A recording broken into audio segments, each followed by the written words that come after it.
সকলো দৰ্শকক মোবাইল ফোনৰ লাইটসমূহ জ্বলাই দিবৰ কাৰণে অনুৰোধ জনাইছো।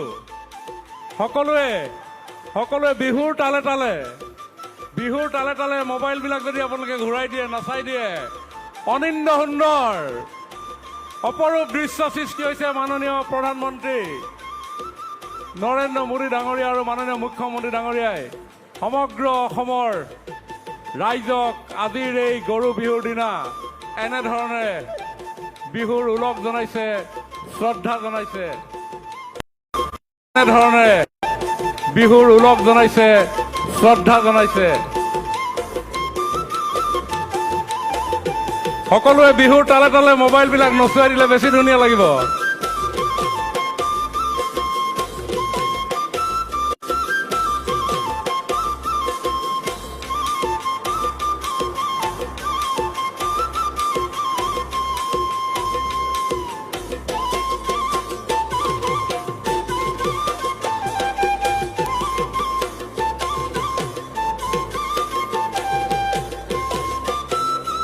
সকলোৱে হাত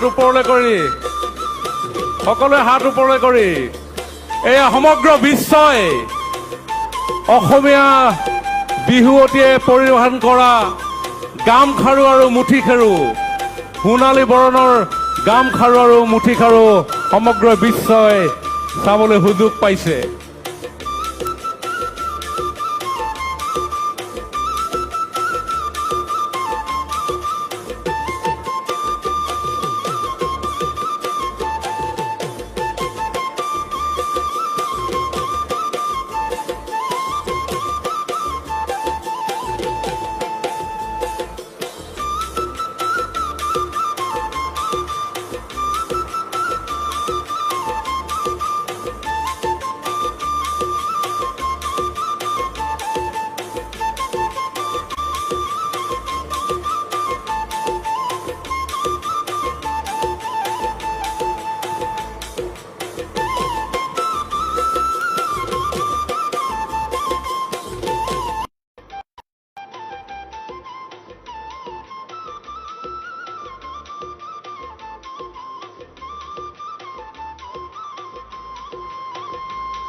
মাননীয় মুখ্যমন্ত্ৰী ডক্টৰ হিমন্ত বিশ্ব শৰ্মা ডাঙৰীয়াৰ বিশেষ আগ্ৰহ তথা তেখেতৰ নেতৃত্বত অসম চৰকাৰে সমগ্ৰ অসমৰ প্ৰত্যেকখন ঠাইৰ বিহুৱতীৰে একক স্থানত সৰ্ববৃহৎ সংখ্যাৰে যি বিহু আমি বিশেষজ্ঞসকলৰ দ্বাৰা প্ৰস্তুত কৰা নাচ আমি আয়োজন কৰিলোঁ।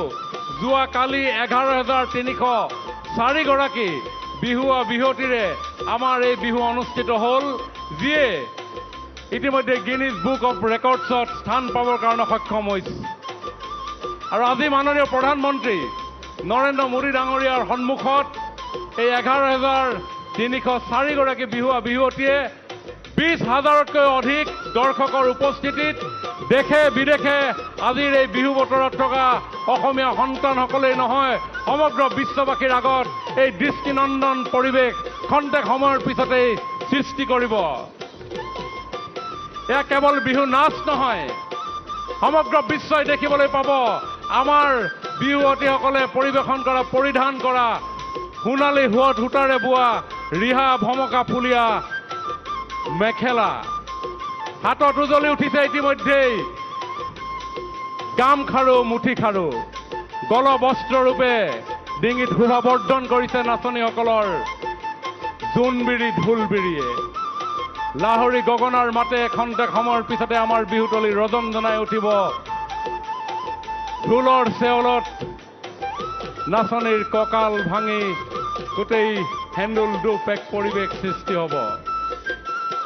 সকলোৱে পুনৰ দুয়ো হাত ওপৰলৈ কৰি মাননীয় প্ৰধানমন্ত্ৰী ডাঙৰীয়াক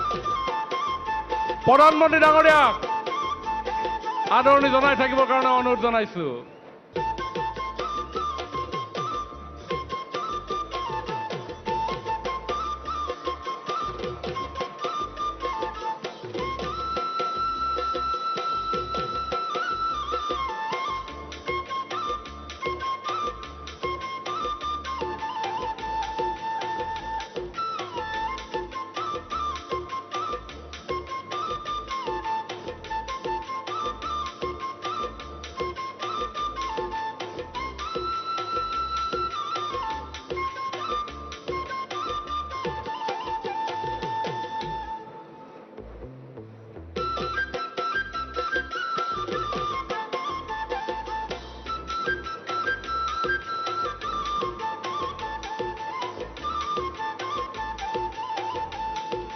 বিৰাট হৰ্ষধ্বনিৰে প্ৰধানমন্ত্ৰী ডাঙৰীয়াক আপোনালোকে বিৰাট হৰ্ষধ্বনিৰে